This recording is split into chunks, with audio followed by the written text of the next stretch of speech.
Psychologist Albert Ellis, who founded rational emotive behavior therapy, he held this belief, which is essentially the essence of everything that I preach and teach, which is that events themselves do not cause our life. It's our perception of the events that cause our life. It's how we take the things that happen in our life, how we rationalize them, the beliefs and assumptions we make from them. Manifestation is all psychological, but it also isn't just a mindset game. The reason I don't come here and say that I'm purely a mindset coach is because I think so much of self-development, of personal development, of mindset coaching holds this belief that the limit is you. But the truth is, we're not just physical beings, we are spiritual beings, and we hold the power to manifest, to turn the unseen into the seen, to do remarkable things that are beyond what we can even conceptualize at this current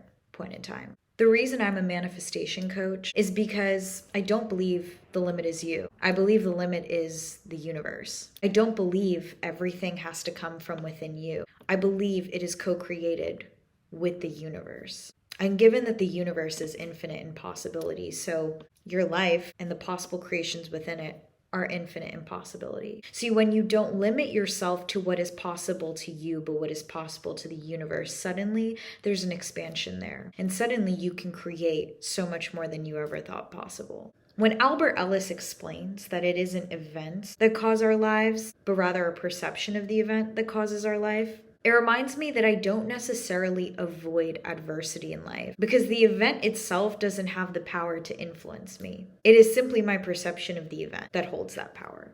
And as such, then it goes back to the fact that circumstances don't matter. The only thing that matters is your mind, because our mind is the program which controls our reality. We create this program through our belief system.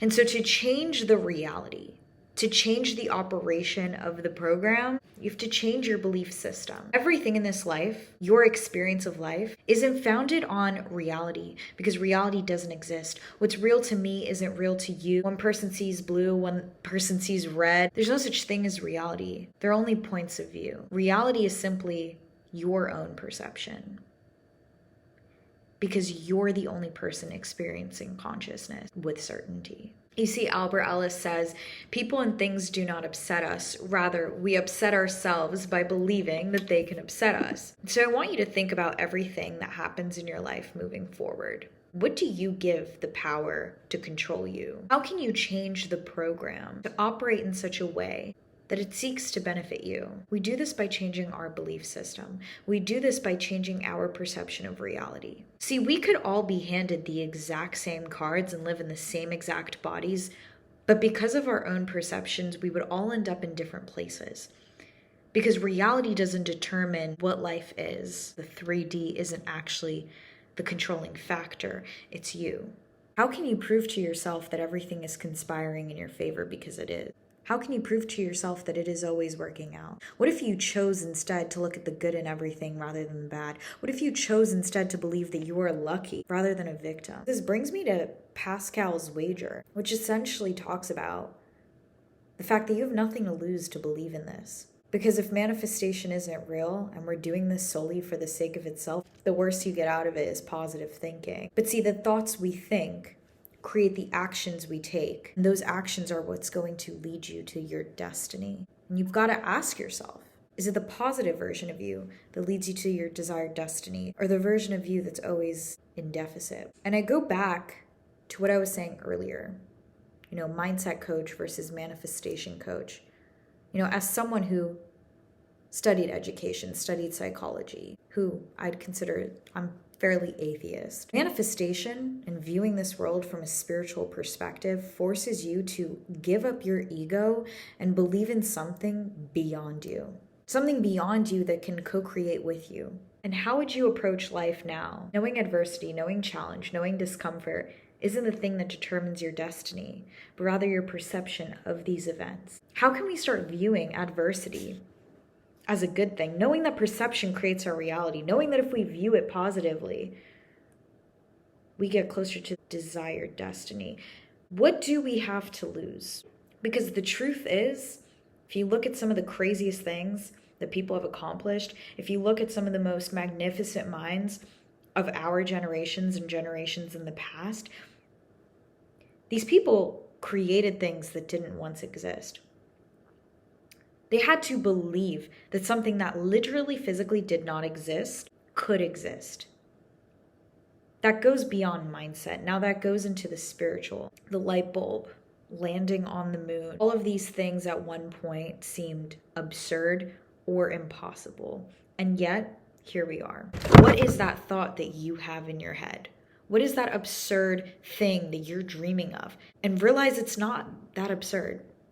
That not only is it possible, but even if it seems impossible, it's still within the realm of possibility. That every single thing that has ever happened to you has led you to this desire, and desire is destiny. This entire universe is conspiring in your favor, that every single piece of adversity in your life can choose to perceive adversity as something that will detriment us or something that will benefit us. But the choice is yours.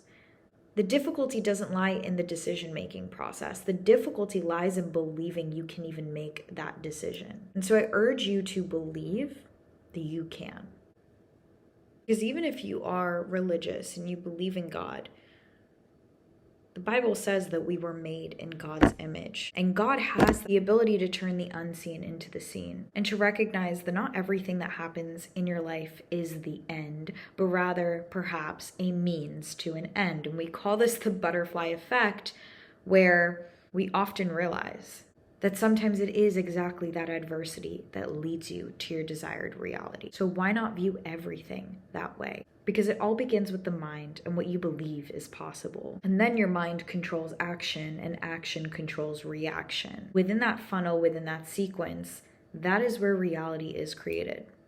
So like Albert Ellis said, it is not the things in our life that create our destiny. It is the way that we perceive them.